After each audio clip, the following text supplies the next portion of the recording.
What is there about railroad trains that fascinates just about everybody? People of all ages love trains. I was cleaning out a shed behind my house and found an old Tyco electric train set, and I was so thrilled. Memories of our childhood. Steam trains, which you don't see much anymore. Here's one right here. And we only had to drive for an hour to get to it. St. Constant, Quebec, not far from Montreal. Calvin heard about this ExpoRail museum. He had read things and talked to the people that run the place, and then they invited us up here on August 9th, 2006, about 10 o'clock in the morning. Beautiful, bright summer sunshine. And we're going to find out about this museum. As you know, we've done many programs in the past about the railroads and the importance of railroads in the economy and growth of our great North Country and New York State, but also their connection with Canada. And so we kind of excited to come up here today. It's a nice trip, about an hour away, and we'll walk through the museum, hopefully see a lot of railroad memorabilia and talk to some very interesting people. I think you'll enjoy this show. Stay with us. If I look excited, it's because I am. We're here at the museum, and we're going to have the best day we ever had. I can feel it in my bones. Tanima, how are you? I'm fine, thank you, Gordy. I'm great to meet you. You said you've been down in Plattsburgh. You've been in Burlington. You've been in Essex Junction. That's right. Every year there's a major train exposition in Essex Junction. Before that it was in Burlington, and I attend every year. It's in March. Plattsburgh had an exposition up until about 4 or 5 years ago. But I don't know what happened. There is no more. I don't either. And you're going to Gananoque? This coming weekend I'll be in Gananoque. Thousand Islands, St. Lawrence River. That's right. You're gonna do some fun stuff this summer, aren't you? Right? I'm having fun every time I'm at an exposition. If I can't have fun, I'm not going. I love your outfit. Thank you. This is really great. It's a motorman uniform from the 1940s up until 1953 when it was changed.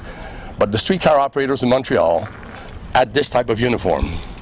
And if you look at the badge up here, it says MTCO, Montreal Tramway Company. Oh my goodness. Well, what's your, before you got involved in this, and obviously you've been here for a while, what did you do before that? I've been here 15 years, and prior to that, I was 42 years in the glass industry, which has nothing to do with railroad. That's all right. I was in bottles and jars. Were you really? That's right. Oh, but this place has been here since the early 60s. The museum actually started in 1961. It was opened to the public for the first time in 1963. And it's the largest railway museum in Canada, and we can safely say it's the third largest one in North America. Wow. And one of the 10 greatest in the world. And before we finish here today, we'll convince people that it's by far the best. This building's only been open 3 or 4 years, right? The building has been open 4 years. Officially, the official inauguration was 2 years ago, and the building cost $12 million. Wow. Just to talk about it. Inside, there are 12 tracks, there are 44 vehicles exposed, and there's a world premiere, which is a pit where you go under not one, but under 2 engines. A steam and a diesel side by side. I'm ready, baby, I'm ready. The steam engine that you go under is the famous Royal Hudson, the engine that pulled the Royal train back in 1939, when the King and Queen of England were in Quebec. They went from Quebec City to Vancouver, from Vancouver to Washington, and then back to Halifax. Oh man, this is going to be the best tour ever. Give us just a little clue as to some of the things we're going to see, and then we'll get underway. Okay.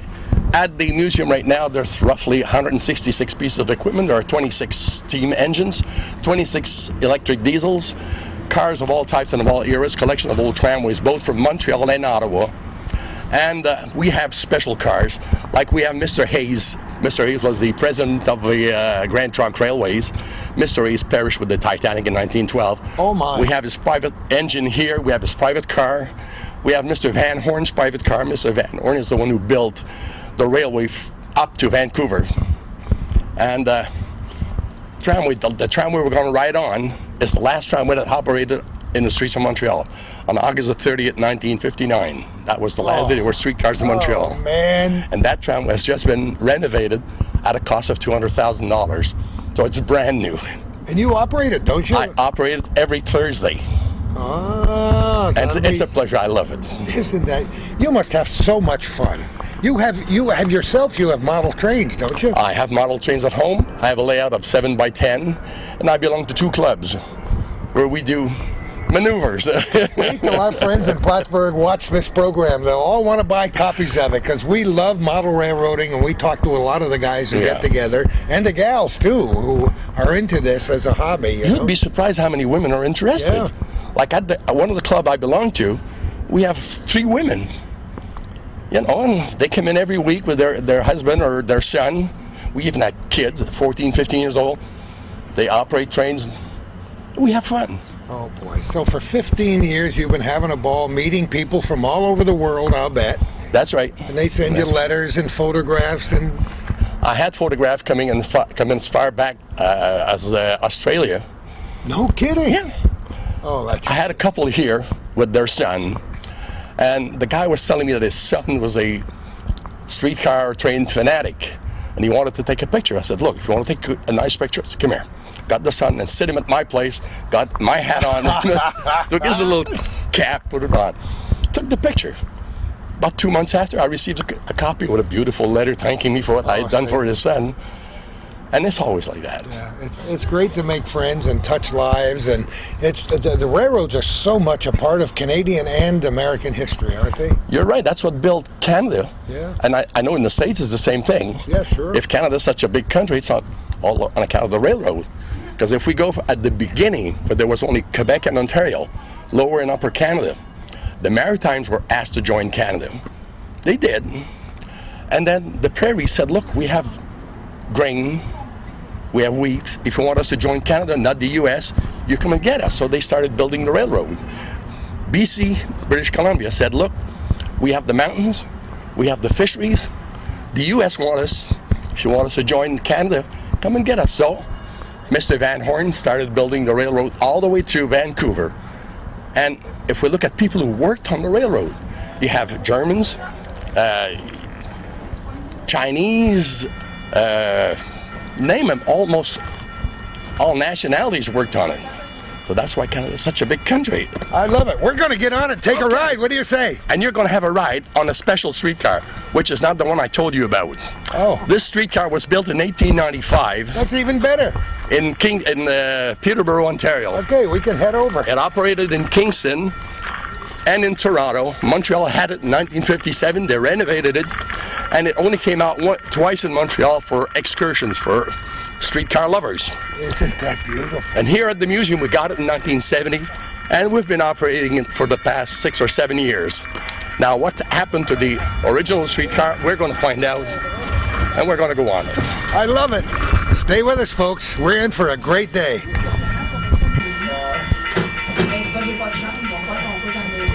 All right, we're underway. I can hear the bells. I think we're ready to get started. Yeah. I feel like I'm 5 again, Denny.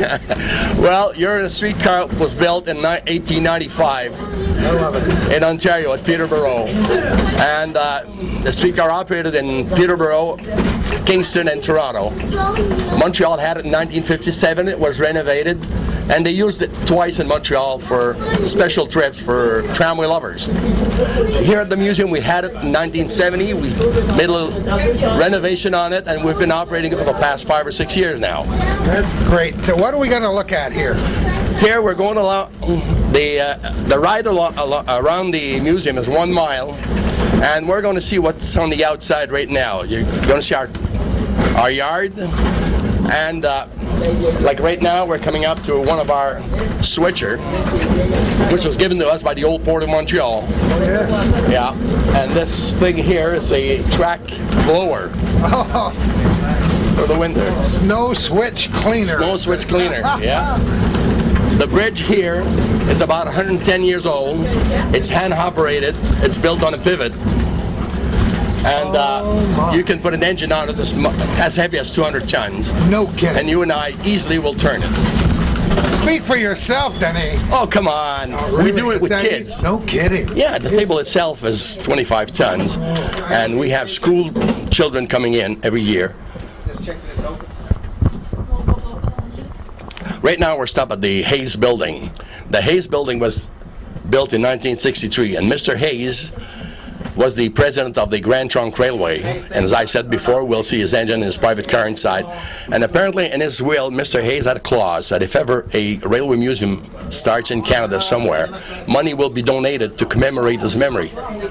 And in 1963, when we decided to build this building here, the Hayes daughter came in, two daughters came in, and they said, look, this is from our dad, providing you call it the Hayes building. Is it? Well, of course we'll call it the Hayes We'll do that, sure. I love it. And inside the Hayes building right now, there's an exposition on old stations in Quebec.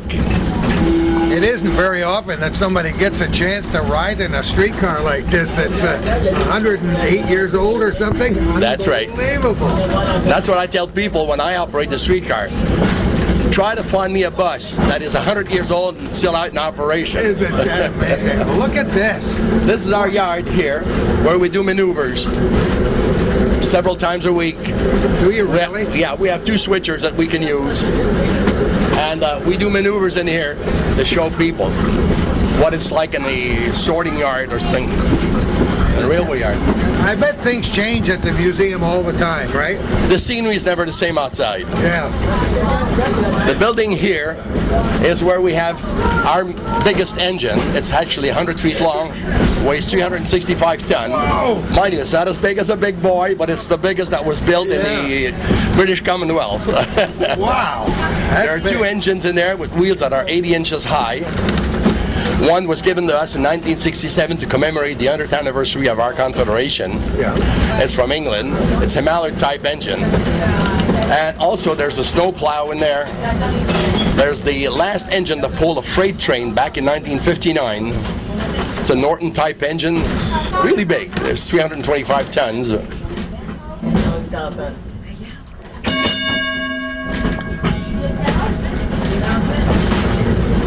We're coming to the Barrington Station. Barrington Station was built in 1882 in the little village of Barrington near Hemingford, Quebec, just next to the American border. Sure. And I was told, now mind you, is this true or not? I believe it should be true. It was the first railway station this side of the border, near Lacolle. Oh my, look at this. It was transported here in 1965. And what it shows you inside is how people lived in train station in the late 1800, early 1900. That men were separated from women. On the men's side, there was no heating. There was a wicket to sell tickets. And there were spittoons at the time. I love it. Because men were smoking the pipe and chewing tobacco. Of course they were. In the middle of the station is the railway administration. At the far end is the women's section, where there's a beautiful bay window, there's a heating system, no wicket to sell tickets. Isn't that right? And to show you how ingenious they were at that time, there's a bench that was built in there at the same time as the station for women who were feeding babies. They had an armrest where they could lay the baby, feed him, and Isn't keep that talking. beautiful? And We now don't have this today. they're just talking about that on television, about whether breastfeeding should be allowed in public places, and passing laws to allow it. And isn't that neat? I'm fully in favor of it. Oh, of course. Because it's a natural thing. Of course it is. That's how life started. Healthier babies on That's mama's right. milk. That's right. Well, look at me. I'm 250 pounds, and I was breastfed. What's he doing over here now? Oh, he's changing the trolley, because we've got to go back.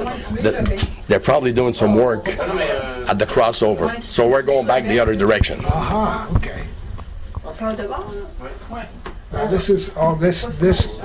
This streetcar is electrically operated? It is electric. It's 600 volts. There's a wire going above the streetcar, and that's where the electricity is. And there's a pole that takes the electricity from the wire, transmitted to the motor. It's two 40 horsepower motor. Trolleys and streetcars are another big part of Americana. And we went down to New Orleans, Louisiana, a few years ago, and that wonderful old streetcar run in New Orleans is world famous, one of the oldest in our country. And we were so worried after the flooding, Katrina and so on, that there would be a lot of damage, but it's up and running again. Oh yeah. Well, here in Canada, Toronto never got rid of their tramways. They've always had the streetcars.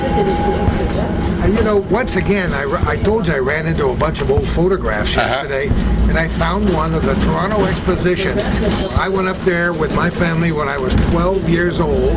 I sold vegetables from a little garden I had and saved money. And in 1 week, I spent every bit of money that I could make. When I got a photograph of that, and it just when you said Toronto, it just reminded me. And I haven't been there since, and that's a long. Oh, Toronto has changed a lot. Oh yeah. So now we're going backwards. We're going backwards. This is what they call multi-directional. You know, it can change the seats can be changed. I noticed that. So we can look forward or backward, whichever way you want. But you actually have a couple of streetcars here? We have 3 streetcars that we can operate. The next one, I believe, is going to come out sometimes today. Is the last streetcar to operate on the streets of Montreal.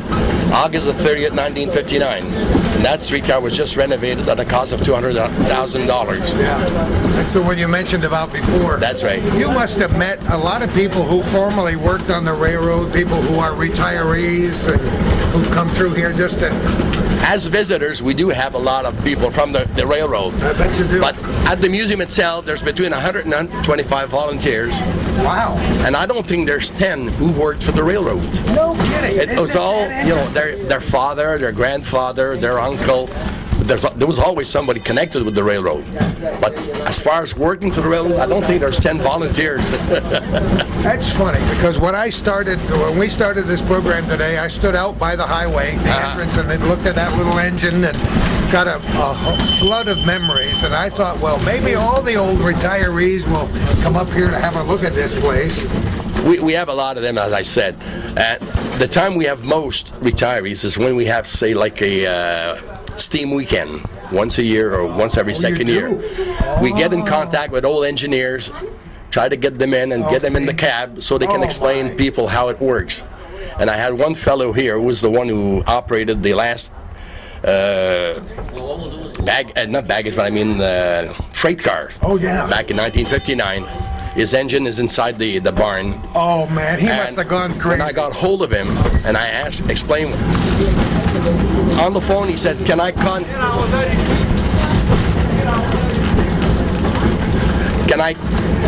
get a hold of my psychiatrist?" I said, "What do you mean?"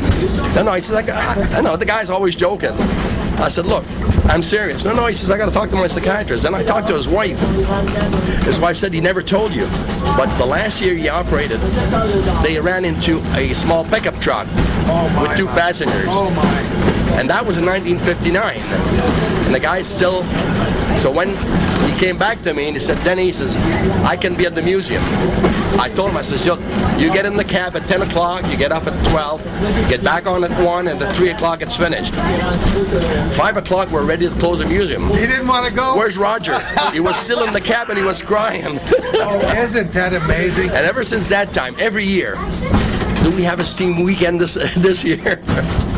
Oh my. Yeah, those memories never go away. No, it never goes something away. like that. That's right. You can't work on the railroad for a long time without having something like that happen, you know, and that's the interesting part of it. Are we going to get off now? Okay. The only thing the other way is our miniature railway. So we can probably go sometime. We got lots of time. We'll check it all out. Good. All right, Denny, we're back almost where we started. Tell us about this engine. Well, this is a switcher that was given to us, and it's the last of its kind. It's an SW1 unit built in the early 1950s, and it was served in yards to get trains together before they take off, and it was repainted 2 years ago. What a nice job. Notice that when I came in, they did a great job on it. Yeah. So it just sits here. It doesn't run anymore. No, right? It doesn't run anymore. But some of the engines here will run, won't they? We have right now 4 electric diesels that can operate. No kidding. 2 switchers and 2 other medium size that can operate. And we have a special one that was given to us 2 years ago by ExpoRail. It's a LRC. Light, rapid, and comfortable engine, and it's the engine that pulled the Pope's train back in 1984 when the Pope was in Quebec. Isn't that amazing? So it's sitting at the back in the yard, and oh my goodness! Like this year in September, we have a diesel weekend, and we're now talking with ExpoRail and CP to try to get some of their engine, the actual engine, in here. Because the last time we had a diesel weekend, we had the last F-59 engine come in from Via Rail, and it was running all weekend, and people could get on board and talk with the engineers and see how computerized it is right now compared to what it was before. Everybody who's watching this wishes they were here with us today, and I wouldn't be surprised if many of those people say, "Hey, get in the car. We're going to St. Constant." I wish we can, serve them every day of the year. That's what we're here for. Yeah. Because I had no idea it was here. That's through my own ignorance. I guess I just wasn't paying attention till Calvin says, guess where we're going next Wednesday. ExpoRail has been here for the last 40-some years, and if you have anything to say about it, it'll be here for a long time to come, right? For as long as we can think about it. Yeah. So I can't believe that there are 120 volunteers and a certain number of people who are actually paid to come in here. That's right. On a regular basis. The minimum staff is 12 employees. And with a staff of 12 employees, we built this building here at the cost of $12 million. This is a national treasure, isn't it? It is. Place? It is the only national museum in North America. Mind you, in the States, you have plenty of museums. You have Steamtown, which is the biggest in North America, and then Sacramento is the second one. But as far as I'm concerned, there are no national museum in the States. We are a national museum. We cover from Atlantic to Pacific, all the provinces. And we have equipment from all over Canada. You ought to be making $1,000 an hour, huh? This guy is great. All right, let's have a look around. What do you say? Okay, let's go. All right. We were just laughing before the camera started about the pronunciation of names in French and English. And you said your name has been pronounced a lot of different ways, but you pronounce it Denis Maillet? Maillet. Double L in French is pronounced like an I. Well, I'll do it 40 or 50 different ways before we finish here today. That's right. As long as I can say Denis, that's what counts, right? That's what matters. I love it. And we asked you if you were related to any of those in the Plattsburgh area. You said you don't think so. No, I don't think so. That's all right. We'll claim you anyway. Mind you, I'm only 73. Oh, you're one of those beautiful people. I'll talk about you as long as I live. So this is the main entrance to the big building. That's right. Opened 3 or 4 years ago. That's right. And inside we'll take a little tour. Yeah. If you look at the admission here, it's just you have the impression that you're going to an old railway station. I can tell. With the arch, the engines that are there, cars are ready to leave. And this is our main entrance. Inside the building, there are 12 tracks. There are 44 vehicles exposed. Some you can climb aboard. And also there is a world premiere, which is a pit, where you go under not one, but under 2 engines, a steam and a diesel side by side. You've whetted my appetite. How many old films that come to your mind right now, old movies with railroad stations, and Calvin's a lot younger than I am, but this just refreshes memories from me from my childhood, and it's just absolutely beautiful. I can't wait to get started with you. Good. Let's go do it. You'd be surprised how many films are shot here. I bet you they are. Every time there's a train situation, they come to the museum. Do a sequence right here, and why not? I love it. Let's go. While we're waiting just a moment for a public explanation to get underway from a tour that's going through, I wanted to ask you, this is very, very simple to get here from the border. It's only about a half an hour away, but tell people how they would get here. Okay, once you get at the border, on the Canadian side, you're on Route 15. Right. You stay on Route 15 until you see 132 West. Get on 132 West, and you go as far as St. Pierre Street. Count 5 lights. Five traffic lights. You turn left, and you've got 1 mile to go, and you're at the museum. Bear one thing in mind: if you go over the railway track, you've passed the museum. But you can't miss it. There's an engine outside. That's like the old joke: when you see that red barn with a big silo, oh, you're way past it. That's right.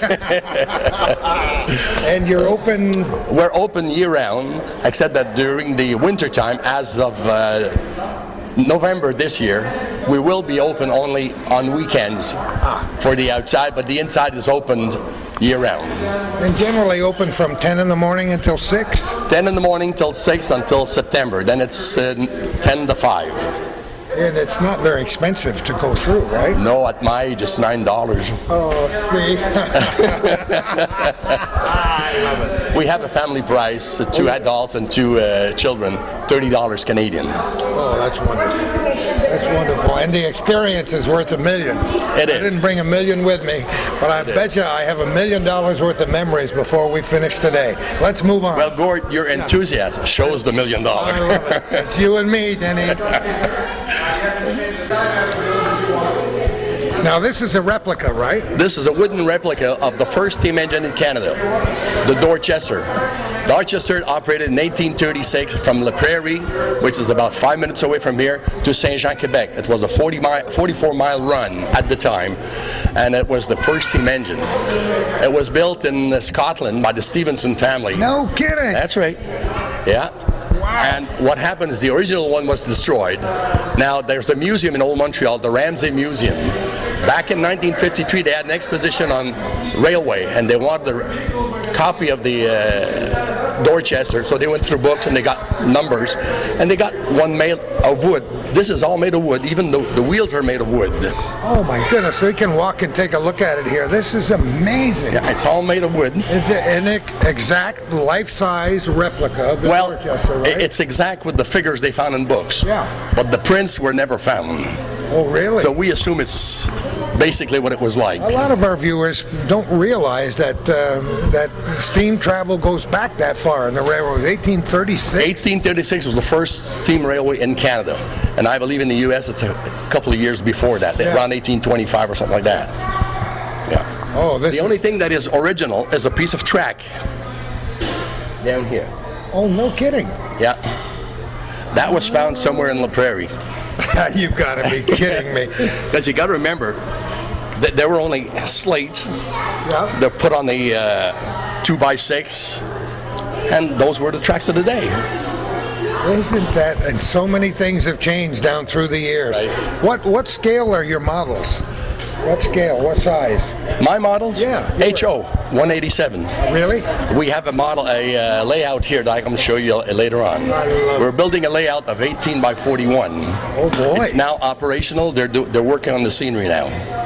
I'll tell you, when Dave Brown and his buddies, my buddies, are into the model railroading at home, see this, they're going to salivate all over their lunch, I'll tell you that. See, behind the Dorchester, there was a little tender. Yes. Because this was wood, operated with wood. Yeah. The wood was intended. The tender was never recuperated. So we got a set of old wheels, and we made a mock-up of what it should have looked like. Those are very, very old wheels. Oh, yeah, yeah. Wow. They're in the 1880s, I guess. No kidding. Oh, that's pretty neat. What do we have over here in the case next to this? Let's have a look. 'Cause I can't remember everything. The Dominion Atlantic Railway. A spike from the original track built in 1836. Look at that. Look at the size of the spike. Look at that. Oh, and that's the sign of the Dominion Atlantic Railway. Yep. And that's the plaque from the original Dorchester again. No kidding. Yeah. This is truly exciting. I love it. And friends, if you're just tuning it in, we're at ExpoRail, St. Constant, Quebec. You can come up here sometime with your family and see in person what we're going to show you on television today. Denis is one of the most fun people we've ever seen. Now look at the size of this bell. What's that from? This bell is from the Hayes Building in Old Montreal on McGill Street, to be exact. It was outside the building during the I'm missing the word. That's all right. But it's from the old Montreal head office, That's the head office of Grand Trunk Railways. Isn't that something? And that photograph is circa 1901. That's right. And I bet you it took more than 7 men to carry that bell. It sure did. Oh, yeah. That's heavy, but it's in beautiful shape. It is in good shape, and I don't think it's even cracked. And it looks like it was cast in England at 1901. There it is, 1901. Yeah. Right on it. Oh, that's just See, the Grand Trunk was established in 1852. Yep. A lot of information. When you come here, of course, the kids will say, "Come on, Dad. Come on, Mom." And if the dads are like me, they want to read every single word. Yeah. But there's a lot to see and do, and a lot of plaques and information, and a lot of sounds. I like the sounds. There is sound inside. There's nothing like the sound of the steam engine, is That's there, right. huh? Yeah. Oh my goodness! And how once in a while, back in when was it? In the 70s, a steam engine came through Plattsburgh and created quite a stir. And at that time, I was in the radio business, so I couldn't take pictures, obviously. But I stuck the microphone right underneath the driving wheel, so when it went by, I got that sound forever, ever and ever.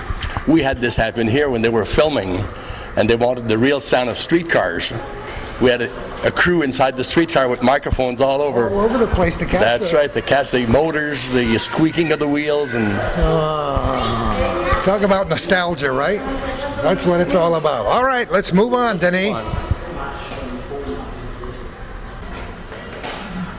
All right, this display as we walk inside the actual building shows what's in here, right? That's right. You can see the 12 tracks, and they're all identified. Like the first 2 tracks here are for streetcars, and the rest goes on with history as we come down to the latest in history, the youngest thing in history. And most of these, all of these signs are written in French and English. So they're bilingual. Bilingual. There's a red button over there. It doesn't mean the thing's going to blow up if someone... No, that's to get the sound either from a steam engine or diesels. Oh, come on. So you just press on it. All right, come on, press the button and see what we got. Oh, the tape broke. No, I don't think it did. Oh, I can hear it. Here it starts. It goes. I can hear it. Isn't that beautiful?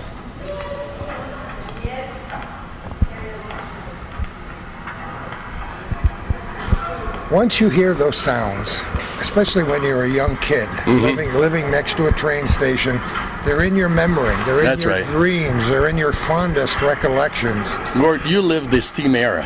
Oh my And what I tell people here, those who remember steam, once you got it in your nose, it's for life. It's gone. It's there You can never forever and forget ever it. and ever. The sounds, the smells of the diesel. That's right. And that steam and the photographs. We've interviewed people who take a lot of photographs. What's Shaughnessy's first name?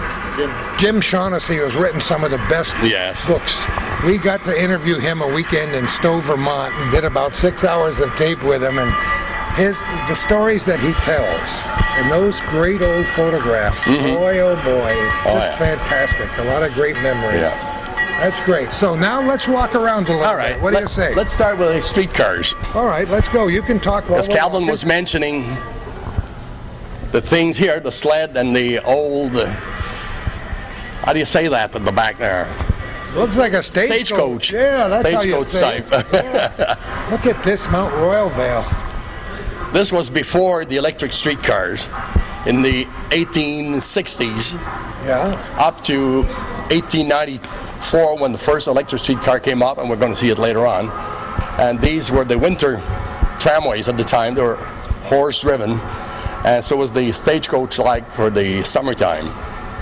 That's beautiful. I don't think I've ever seen anything quite like that. I love it. And you see what you're in for, folks, if you make the trip up here to the ExpoRail. Not if, when. When? Next Tuesday, right? We're recording this with Denis at ExpoRail near Montreal on the 9th day of August 2006. Look at this. That's a very, very different. It's almost like a boat on wheels, isn't it, Calvin? That's really, really interesting. That's before electric streetcars. Yeah. This one's the 1886 era. Heavy duty with leaf springs underneath it. Yeah. Two good horses to pull it. Oh, I bet you at least 2. Yeah, I can see the photograph of it in operation way back when. Boy, isn't that great. Circa 1886. Yeah. And there are little side rooms with photographs and legends and... That's an exposition comparing if I remember correctly, 1926, 1927 to the present situation on streetcars. It's kind of beautiful. We can walk over in this direction because the photographs are blown up and little kids and big people and grandmas and grandpas. And if you look at the photos here, this was 1917 on Saint-Denis and Rachel, and this is today. then. 2006. Well, you know, he says, Ron Venn, we had a friend who's now deceased who loved to go around and get the old photographs, then stand in the same spot and get the modern photograph. And we did a number of shows with him we called Before and After. Yeah. People love that. This exposition was put up by our archives girl, José Vallerand, and she's the one who went through Montreal to get the actual photograph of today, because Cool. Bless her for doing that. Isn't this great? the negatives for the top pictures were made of glass. Glass negative, sure. Glass negatives, so they were supposed to be destroyed, and a fellow heard about it and he called the museum. They said, "You want them? There's over 800." Did we say no? Want them? Did we say no? We know people who are developing thousands of glass negatives from the Plattsburgh area way back when. Isn't that great? So to see? Jose sorted them out, took the best ones, and then she did. went out and pictured today compared to She deserves 1926, a medal for 1927. that. Look at this.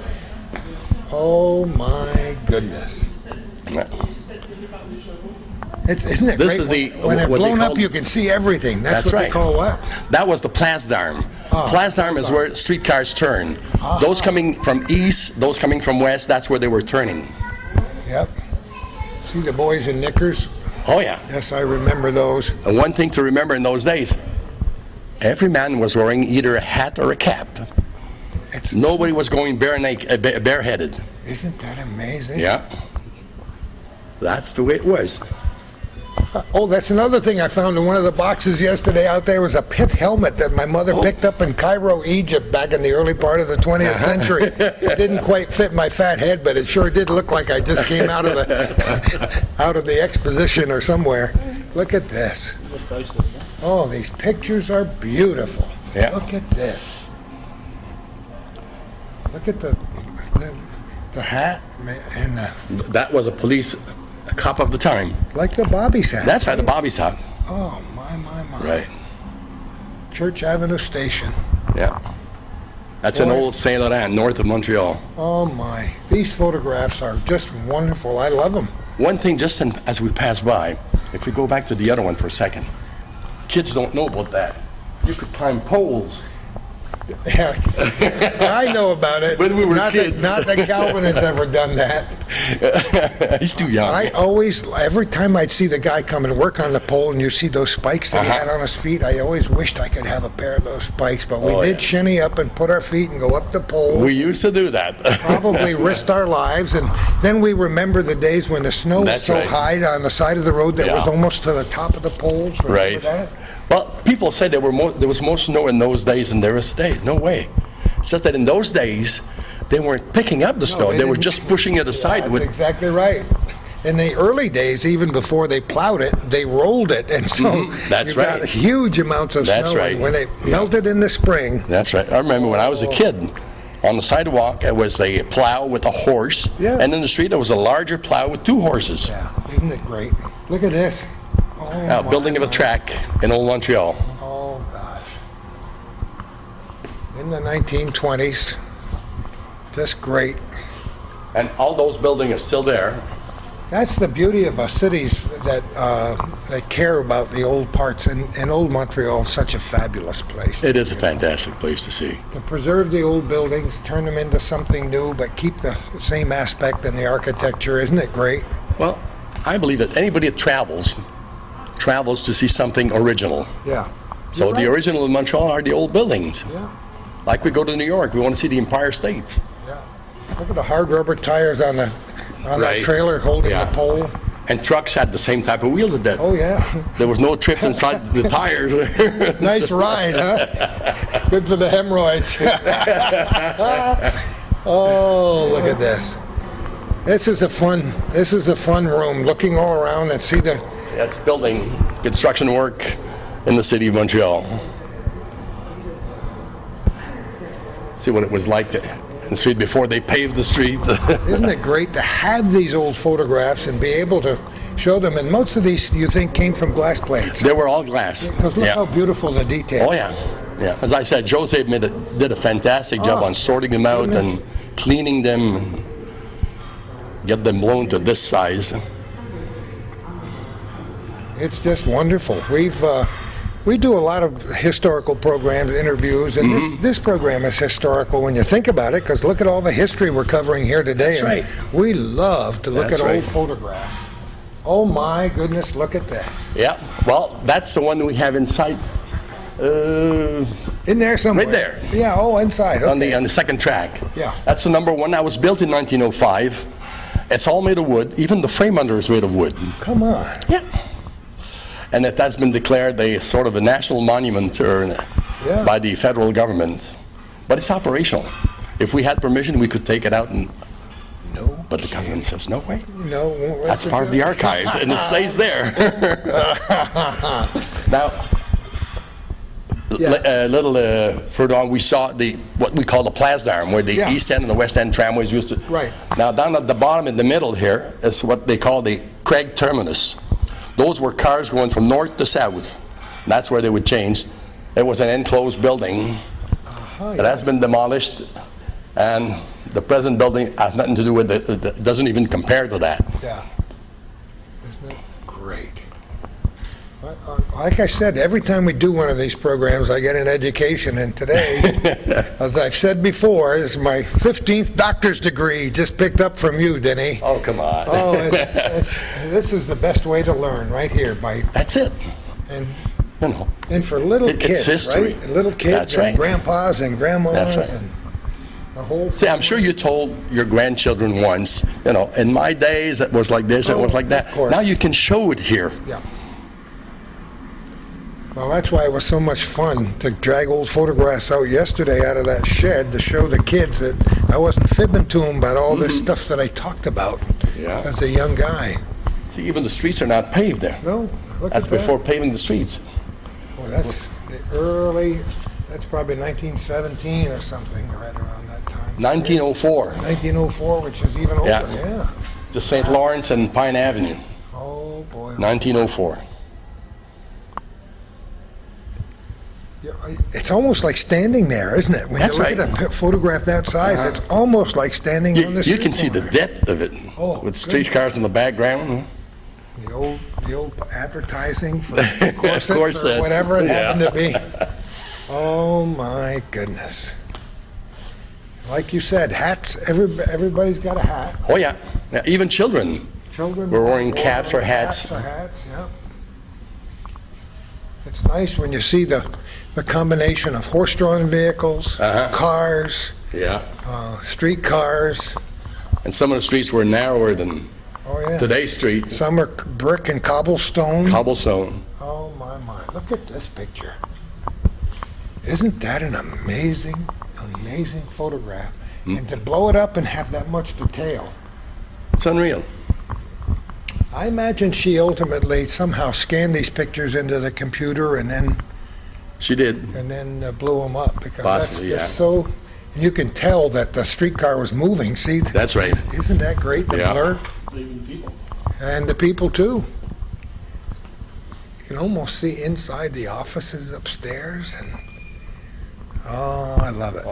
You can see inside here. Yeah, isn't that something? I love it. There's a woman working at a desk in there. Somebody, yeah. She never knew she was going to be on TV. Yeah, Wait to her, maybe she'll wave back. And, oh, here's a couple of models, photographs and models right here, 1930. Yep. Oh my goodness, what's this one? That's a collection box. Is that what it is? Yeah, there were some lines, two lines in Montreal, one going to Lachine and the other one going to Cartierville, where you had to pay extra. So once you pass a certain limit, the limit of the city of Montreal, and you entered the Lachine, the conductor would come over with his box and collect 5 cents. Oh my goodness.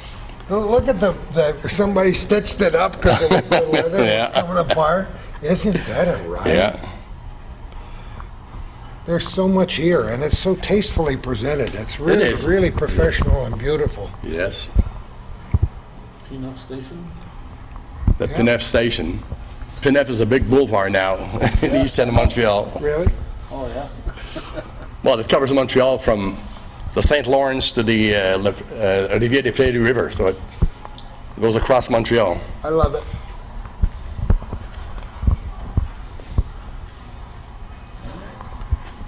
Here again, you have pictures of yesterday and today.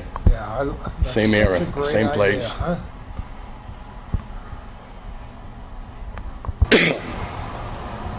All right, we're into the main hall again, and this is what you talked about. This is one of 4 observation cars that existed in Montreal. They were called the Golden Chariots. Those were the main attraction for the summer visitors in Montreal. And this one here, number 1, is now part of the archives, was built in 1905, and it's all made of wood. Even the frame underneath is made of wood. Incredible. The only thing that is metal is the buggies inside, underneath. And it still looks pretty solid today, doesn't it? It is. We could operate it, but we need a special permission. Yeah, I know. Because, you know, it's part of the You archive. got my permission, but that probably wouldn't go. That wouldn't go very far. But for your information, I said there were 4 of those. The 4 are still in existence and operational. Number 2 is in Kennebunkport. Come on. Sure it is, and they operate it. Number 3 we have here, and number 4 is in Connecticut, Streetcar Museum, and they operate. Isn't that So if you amazing? go to Kennebunkport, you're going to see number 2. Never in my life have I ever seen anything that approaches that. And That is a piece of work. one thing about those streetcars, during the day it was about 95-96% tourist. At night it was called Lover's Lane. Marriage proposal occurred in those streetcars. You The only can thing, understand that. the legend doesn't say on which bench it happened. Oh, you gotta love it. Now, what's this? This is the Rocket, huh? This is the famous Rocket. It's the first electric streetcar in Montreal in 1892. Why was it called the Rocket? Very simple. Before that, streetcars or tramways were pulled by horses, like we saw before. Now, when this came out, electric on tracks, people were kind of skeptic. Yeah. So as they saw it go by, they said, "Look, wow, there goes a rocket." It was going 15 miles an hour. Yeah, wow. Because we know that the horse's pace walking is probably 6 to 7 miles an hour. Yeah, 4 to 5, 6 to 7, yeah. Oh, isn't that great? There's a little furnace inside Oh, there is? Little for the stove? winter time because that operated year round. The only thing, the operator was outside. Summer or winter, he was outside. Probably had his earmuffs on. Isn't that great? Photos add so much to it, too. The photos add a great deal. as They sure do. Calvin says it's. Oh boy, we're inside the car. Is this cool? It's very dark in here, so Calvin can't move the camera too fast, but isn't this neat? This is inside the Rocket, and as you can see, there's a heating system, an old coal furnace. Yeah? Yeah, the benches are all made of velvet. Oh, Mind you, it's a little bit old now, but it's velvet, you can see. And up on top, there was windows for air to come in during the summertime. Yes. And bars to hold on and a Bars to hold on. signal for the... This was a signal between the rope. conductor and the motorman. The conductor at the back would ring it twice to tell the motorman that he can start.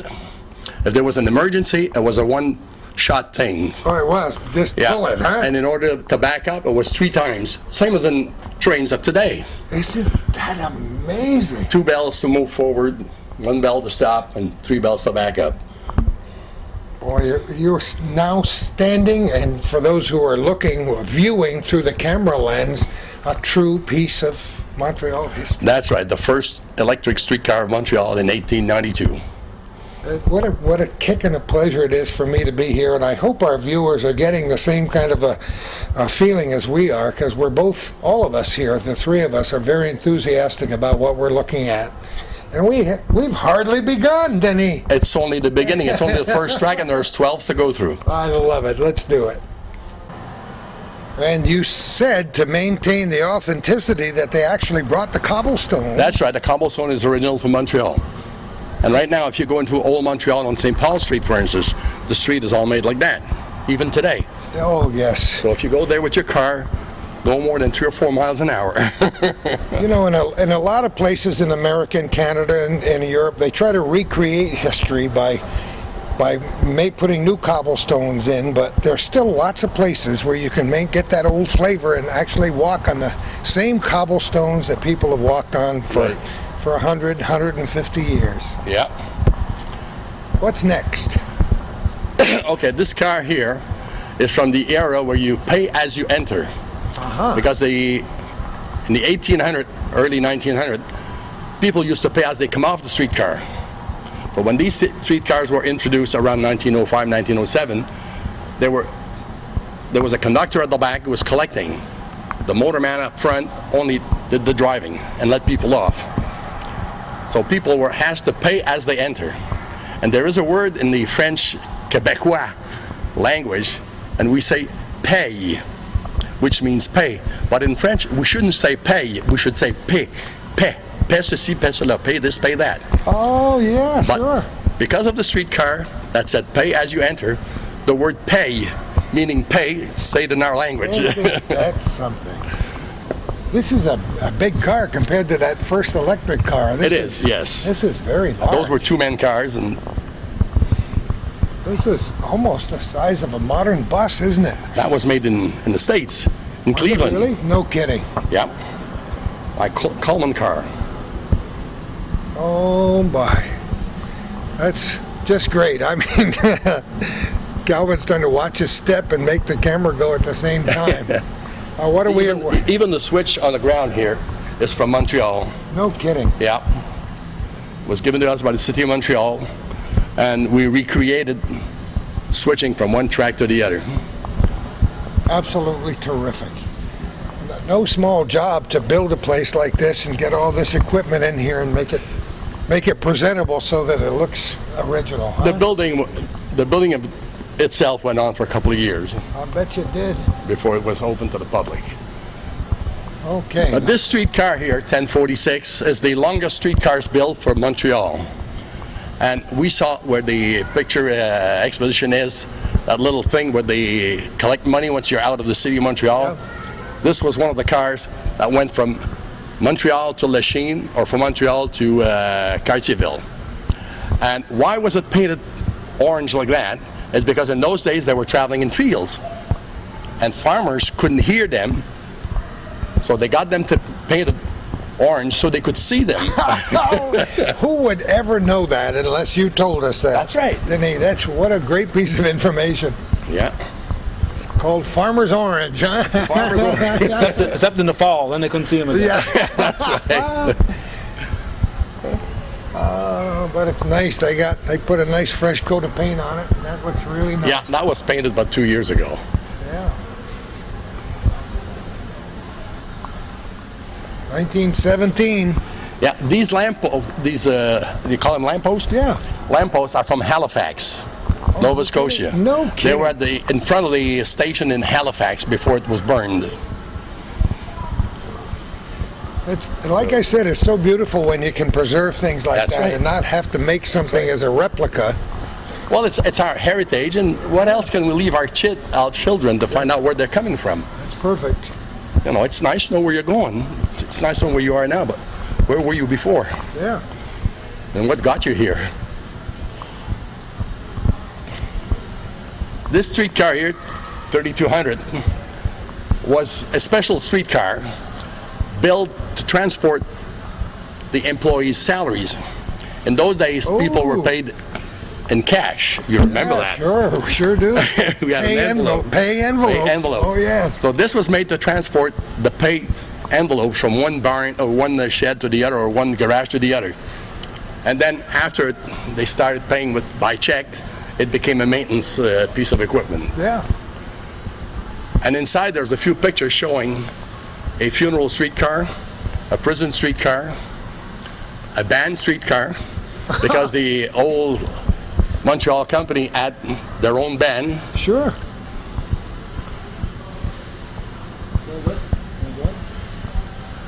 Well, now let's go in. Yeah, well, we can take a walk in there, right? Okay. Oh, yes, and it's well lit inside here. This is wonderful. Look at Yeah. all the things in here. Well, as you can see on the wall right behind you, they had their own band, and that was the band's car. Isn't that incredible? Who would ever... I've never seen... So when there anything was a like that. parade, the band used to sit there and travel with the parade.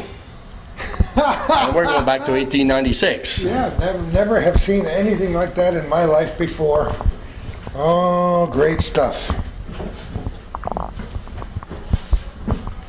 And here we have a funeral car, because in those days, streets were not all paved, and part of Montreal in the East End was just fields. So they had the streetcar going there, and in order to, because there was a big cemetery in the East End of Montreal, in order to get the bodies there, a streetcar was built to transport them. Boy, look at the tracks here.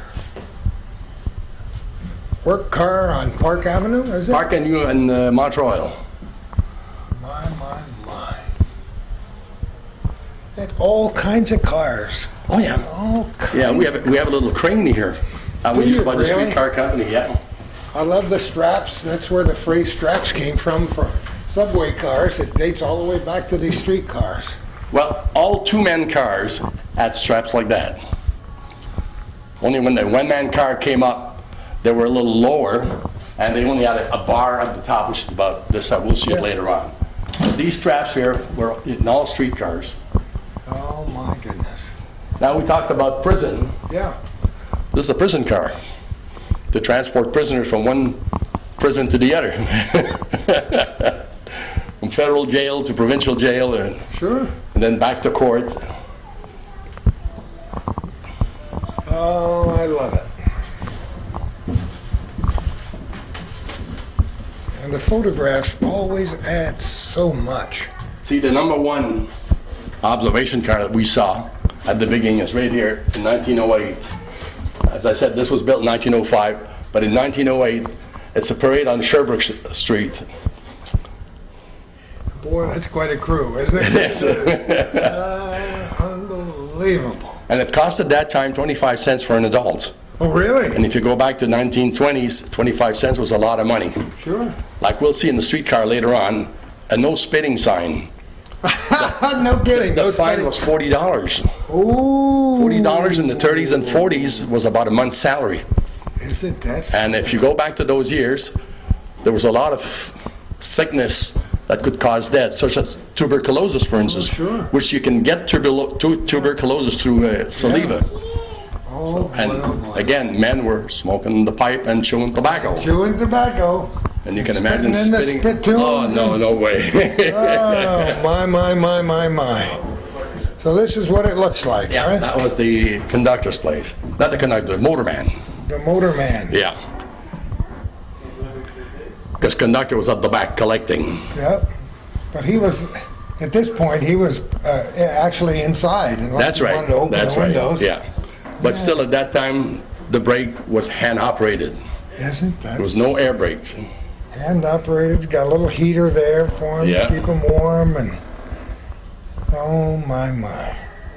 Talk about a bygone era, huh? In history, great stuff. And we're back outside. And there's the last one from Canadian National, right? That's right. This engine was built in 1914.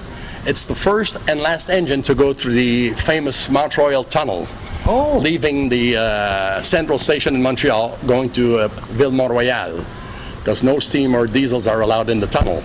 true. So this is the first one and the last one to go through the tunnel. Oh.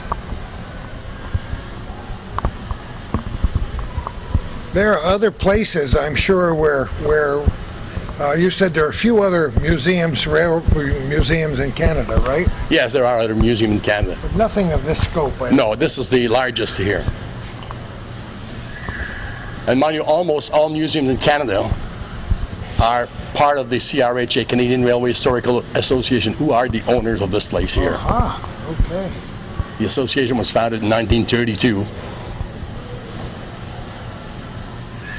This museum is a truly incredible experience, and I'm hope I can impart some of that to our viewers by being here today. But the best thing to do would be to pack the family in a lunch and That's right. head north, right? Yeah, well, you can spend a whole day and you won't see everything, No, easily spend a whole day. you know. But we did a test once. We just went around walking slowly, and it took 2.5 hours.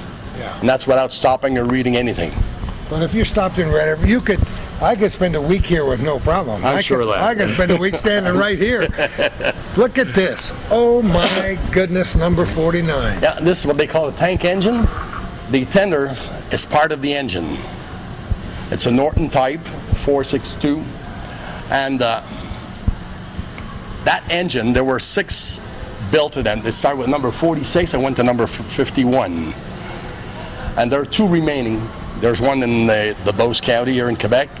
It's almost gone by. And this one we preserved. And this could go as fast forward as backward. No kidding. Yeah. Either way, huh? Yeah, there were commuter engines Oh, all around Montreal. just look at the massive size of those driving wheels. And these aren't the biggest wheels that were ever on No, an engine, no, the but- biggest wheels you're going to see are 80 inches high. Oh, you said that earlier when we were on the trolley, and I was trying to conceive of that. Yeah. You know, Imagine. 72 inches is 6 feet, so you That's know right. it's more than that. Wow. That's right. This is great. I don't. And when? How old is this engine? Do you think? This engine was built in 1914. The one on It the was right, built in the United States, by the way. but I mean the one we're looking at here. The one we're looking at, that was built in the early 1900s. We can see it on the, I don't remember it exactly now. 1914. 1914, same as the electric. Oh goodness! Look at that. It was built in Montreal at the Montreal Locomotive Works. Just you can imagine hearing those sound effects, huh? And where I lived, we used to see them pass 4 times a day. 2 going one way and 2 coming back. And again, they were going as fast backward as they were forward. For those people who don't realize, you mentioned that this is a certain kind of engine. What did you call it? 2.6? 264. Yeah, 2.64. I'm sorry, 464. 4.64. There's 4 directional wheels, 6 driving wheels, and 4 backup wheels. Amazing. Amazing, amazing. And how these things would hold together under that great power and stress and speed. And You know, you just think about it. Those who invented steam were genius. yeah, To take water and either coal or wood and make it a force that could pull and do millions of things. They had to be genius because they didn't have the equipment of today. And to Computers put it- didn't exist. put it into practical use way right. back in the early part of the 19th century, and That's right. with the steamboats and the Stanley steam Right. cars in So the early part of the 20th There's century. only one word. They were genius. Yeah. It's truly incredible. That's a nice engine. That's my favorite so far.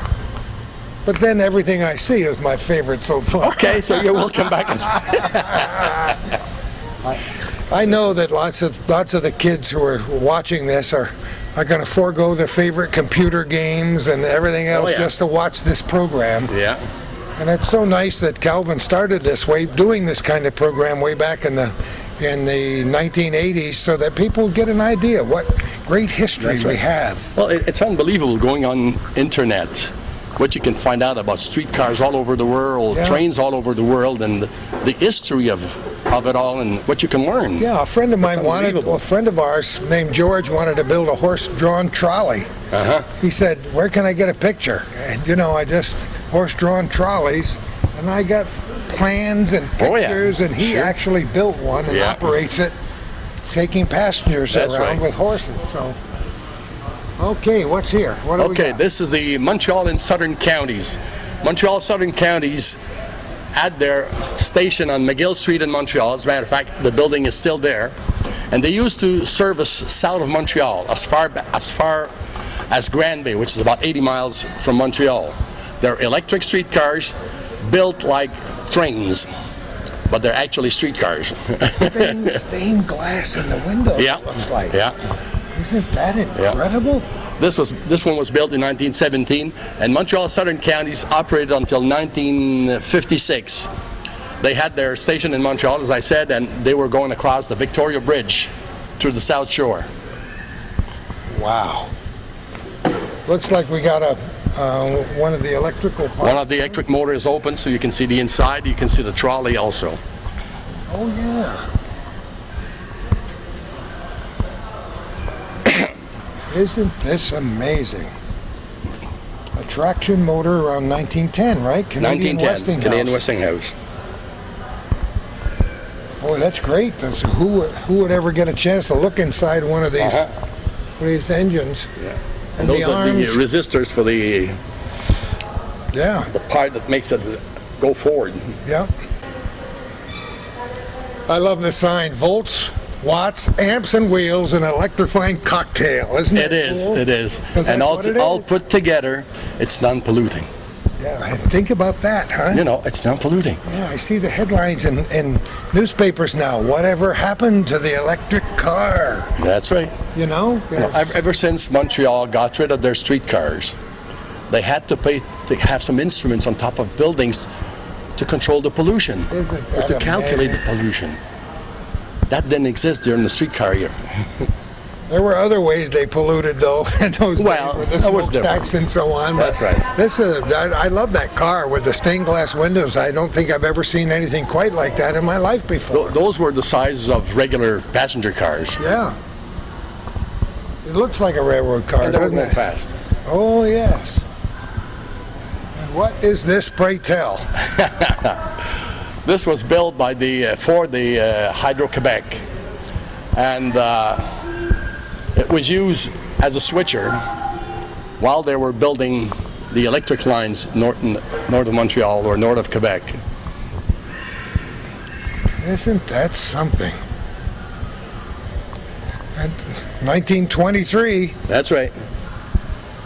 In those days, they were building tracks a little piece at a time as they were putting in the electricity. Electrical resistors were installed in such a simple way that the vehicle, when in use, could quickly warm the pants of an unwary operator. Because he's sitting right over the resistors. That's where the seat is. Yeah, I can understand that. I love More it. than his pants. Yeah. All right. This is a nice one here. Number 7 with a bell on it. There's a bell on it. Yeah.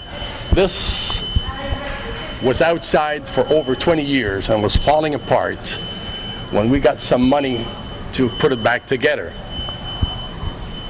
The last company who owned this was called, hold on, I can't remember now. Shawinigan Water and Power Company, it said. before, yeah. 1899, built by the Montreal Park and Island Railway. The Courteau Company in Ontario. Aha, They were using it as a switcher. I see. And we got money, we rebuilt it, we made the floor, we did everything inside, and we got it ready about 3 years ago. And it said it had been damaged, and that's what took it out of service, Yeah. and then it was restored. But it was electric. Yeah. That's why it's on this aisle here. So It's now electric. the way you see it is the way it looked in 1946. That's right. Isn't that amazing? Well, guess what? We almost finished one row, Calvin. I think we did pretty good. I think there'll be a chapter 2 and a chapter 3 to this museum story in Montreal. Stay with us, folks. Auto-installed No rails kidding. and spike. All right, we moved up a little bit. You said with kids and visitors, they do demonstrations. That's right. That's right. They show people how the tracks are laid and how they're spiked, and they get kids to Oh, they do? spike them in. They have wooden, how do they call it? The wooden hammer, sledgehammer. Yeah, I did a lot of research into the old Gandhi dancers from the That's right. railroad and the wonderful music that they Yeah. had and the songs that were Yeah. created. We had a Gandhi Dancer exposition 2 years ago. Did you really? We had a fellow from the States came up here, I missed it. and I worked with him all weekend, sledging. Oh my! And writing, I write a newspaper column in the Press Republican, and writing about it, somebody in Texas wrote me a note and said that her father had worked on the railroad, and he had been interviewed on a local radio station down there many years ago. She made a copy of it on a CD and sent it to me, and the stories he had to tell about Yeah. Texas and the Gandhi dancers. Look it up here. Look it up here. Look That at was what is a railway bicycle a railway bicycle. to go from one place to the other. You got There's another one a little further on. Oh my, You have to push my. and pull on the handle Is to get it- it moving.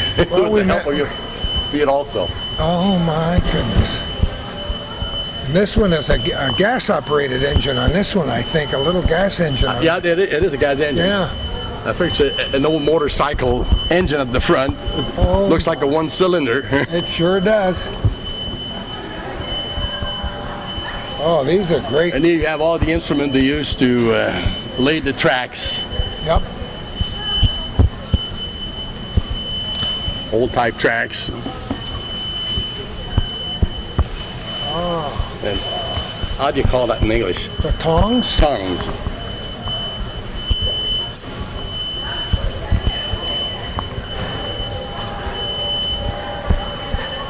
And the first ties were roughly made. Yeah, you can tell that. Boy, that was, can you imagine trying to lay those hundreds and hundreds of miles of track, mostly just by sheer sweat? That's right. That's right. My. This is just like a flat car, huh? It is. Yeah. The floor was redone, but the rest is original. Now these cars have a real familiar ring to them, don't they, huh? Uh-huh. Well, we talked about Grand Trunk before. This one, the Grand Trunk boxcar. You read all the stories about the guys who would jump on a train. That's right. I've had people tell me when they were little kids, hey, travel across Canada, travel across the United States. The United States the same. Jump on a Going car. back maybe 4 or 5 years ago, we had a weekend when we opened the museum 24 hours. And we had hobos coming in from Steamtown. One of the directors of Steamtown had started the hobo organization. And he was down here with one of his friends and the two wives, and they spent the weekend outside with the little burners, the wood pile that they burned. They had their own pot. And I can tell you one thing today, the best chicken I ever ate was that night. Isn't that great? Yeah. What stories they picked up from city to city to city, rather than go to college, young guys just went on the road. One time, the fellow comes in the streetcar, and he says, look, he says, I'm going to lay on the back seat. He says, you haven't seen me. But he says, as people come in, and they start talking, there's somebody at the back. He says, you just turn around and ask me what I'm doing there. And the guy came in, he had a little piece of cigars in his mouth, all dirty. So as people came in, I said, hey sir, what are you doing there? You haven't paid your fare, you're not allowed to be in here. And he started an argument. We argued for about 5 minutes like that. Oh, that must have freaked everybody out. Everybody was... I love it. So this car was built in Chicago, Illinois, it says. Yep. How about that, huh? Yep. 36 feet long. Yeah, 1910. Oh boy. But it's so familiar, and you mentioned the hobos. That's so much a part of our country and your country's lore. Right. That's right. And you picture the hobo with a stick over his shoulder and a bag and a bandana and everything he owned inside there, right? Yeah. And the cars would slow down, and the freights would slow down enough, and they could hop on and hop off. Yeah, keep the door slightly open just to get some air. I can remember my mother saying down near New York City, the hobos and the bums would come to town, and they'd let them work a little bit and split some wood and give them a meal and let them stay overnight. Because the legend said that you couldn't afford to throw a hobo away or just set him aside. You would have something happening to you if you refused to feed him. Like the gypsies, yeah. That's right. Idea. Yeah. Oh boy. Here's one that dates back even farther. 1864. It's all made of wood. Oh, that's a beautiful car. And this car, when we found out about it, I believe it's in early 1960s, it was about to be destroyed. No kidding. So the organization, CRHA, got hold of CP and they said, look, this is a private car, it's a special car, it's your number one, and we want it. So it was given to us, and we renovated it, and it's now part of our history. It's great. Built for the St. Lawrence and Ottawa Railway. How about that, huh? Yeah. Carried a lot of famous people on it in its day, too, and that's the best part of it. Prime Minister of Canada traveled on. McDonald, Georges and Cartier. Yeah, Cartier. They traveled, yeah. Oh, this is great fun. You really really stirred the juices in me here today, and I know into many of our viewers. It's just wonderful, and I hope it has inspired some more young people to learn about the railroads, because those people who don't live near the tracks kind of forget how much a part of our history it is. I have a sister-in-law and brother-in-law who live in North Charleston, South Carolina, and the tracks are only about 150 feet behind your house, so you can't escape it. When they go by, baby, the whole house rumbles. Yeah. Oh, this is great. This is one of the early type caboose, 1894. Oh, look it up above. Oh, the caboose has a special flavor, doesn't it, for all of us? The outside was rebuilt a couple of years ago, but everything is original on it. Oh, boy. There is a caboose on the other side where you'll be able to go in. Yeah, but you know, talk about the legend and lore, the little red caboose, right? We've seen lots of them. Well, we're at the end of this row with a Q car. This is a gas engine. It is. Yeah, and I believe it was manufactured by Plymouth. In Plymouth, Ohio. Plymouth, Ohio. Yeah. Gatineau Power Company to move heavily loaded flat cars in the yards of its hydroelectric power plants on the river. 1928 to 1972, so this does go back to the 1920s. Yeah. Look at the size of that engine. Yeah. And was quite powerful for the time. Oh, it certainly had to be for a gasoline engine. Wow. I can't even imagine what it was like to get all these engines and cars inside this place when they built it. This is a large steel frame structure, right? Yeah, it's steel. Intercolonial is the first railway company in Canada. Ah. And these two cars were painted orange before. And in 1998, we were invited by the Canadian government to go to the old port of Montreal for Canada Day on July 1st and 2nd. And they asked us what we wanted to bring there. So we had a couple of engines, we had these cars, and they said they got to be repainted to the original colors. I was okay. So they we were can repainted. do that. Sure. Well, that's certainly a familiar color, that's for sure. Yeah. And I believe you can go on it in this one. You can see the inside. All right, let's do it. Okay, go ahead. You go first, and we'll follow you. We want to get a shot of you climbing aboard. Doesn't he just look like the conductor that just hollered, "All aboard"? Well, we won't be going aboard this time because it wasn't open with a key, but we'll come back and do it again later. No problem. That's all right. And you said you've been aboard these a couple of times, huh? Yeah. Yeah, I traveled from here to the old port of Montreal and then back. And I felt like I was, I don't know, Did you really? maybe 50, 60, 70 years ago. Oh, I just love it. Now, did you say you lived near the tracks when you were young? I did, yes. Did you? In the older part of Montreal, what they call the St. Henry district. Right. And the tracks were about 25 feet away from the house. Yeah. And every night they were shunting. And did you ever wait for them to wave at you and blow the whistle on the way by? No, but one thing is every night when they come to shunt during the summertime, which was the only time we had fruits and vegetables fresh, the engineer would say, "Hey kid, you want to come up?" Oh, and then we'd go up in the cab for maybe half an hour. Oh, yeah. That's nirvana, what they call nirvana, boy. Well, no wonder when I retired and I was asked to join the museum, I didn't say no. Isn't that this is an amazing thing for you to do, and I can tell. Coincidence got me here. Really? 1992, the person in charge of all special events, like our coming miniature train exposition next weekend, was a woman. She was pregnant. She was going for pregnancy leave. Well, they asked people around if they knew of somebody to help them out. That's where Hazard comes in. The secretary of the museum happens to be my daughter-in-law's sister. Oh, and she that said, helps. "Mr. Maillet just retired, and he can organize." So I came into the museum, never got out. The second year I started operating the streetcar, which was a dream of a lifetime. Oh, my. And I've been here ever since.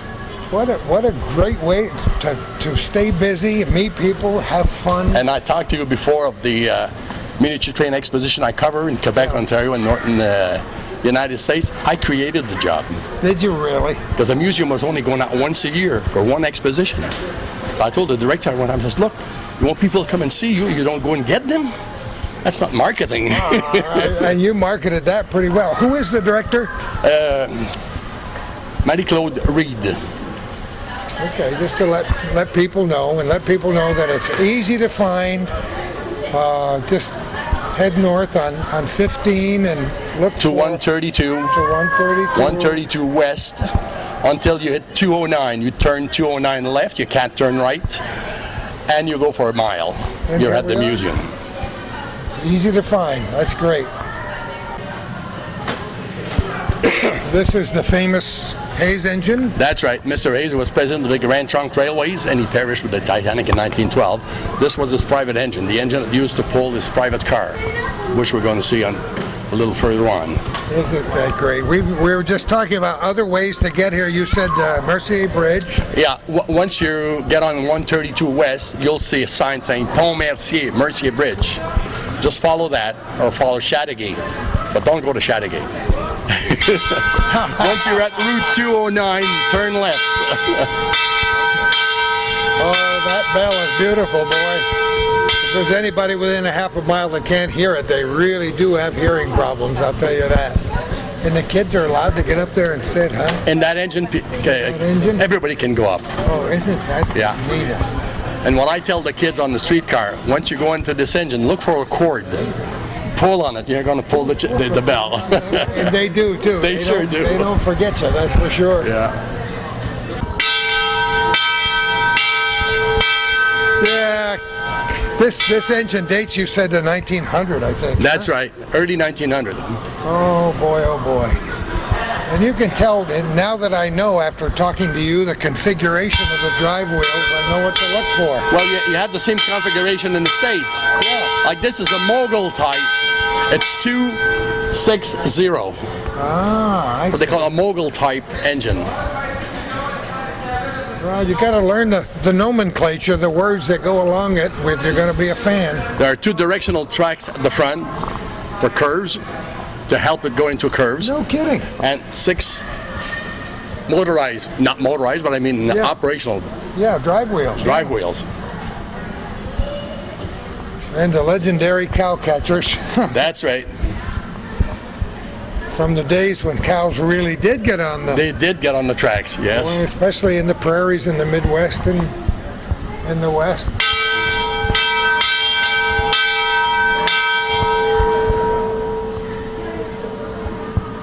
Who was the guy up in your Champlain area that was a great collector of memorabilia? Oh, Oral Parsons. The late Oral Parsons. I had a lot of stuff, and that's all gone now, right? Yep, he sold it off before he died, and now I guess we'd have to point to Larry Marnes and Moore's. Oh, our good friend Larry Mars up in Moore's Corners. He bought personally, but he and another guy bought an old train station, right? Just Larry. Just Chris Larry? Trombley's been helping him fix Helping it. him. but- Larry Mars bought an old train station Yeah. and has restored it Ooh, that's to its fantastic. original beauty, and he's got everything in there just as it was. There is a place in Nova Scotia it'll come back to me anyway. And the old station was converted into an inn, and the guy bought cabooses, and he's renting the cabooses. He's renovated the inside, Oh, not a bad made them all idea. little sort of motels, Yeah, little and bungalows. it's rented year round. Oh, boy. You should see the place in the wintertime with the snow around. It's unreal. Just absolutely beautiful. Well, Tatamagouche, it's called. no kidding. Yeah, Tatamagouche in Nova Scotia. Oh, my. Larry owns a caboose, so he's on his way. Larry's got a caboose there, yeah, but what he's done with that station is just, you walk inside and you'd swear you were right back into its heyday, because Yeah. he's got everything. He's got all the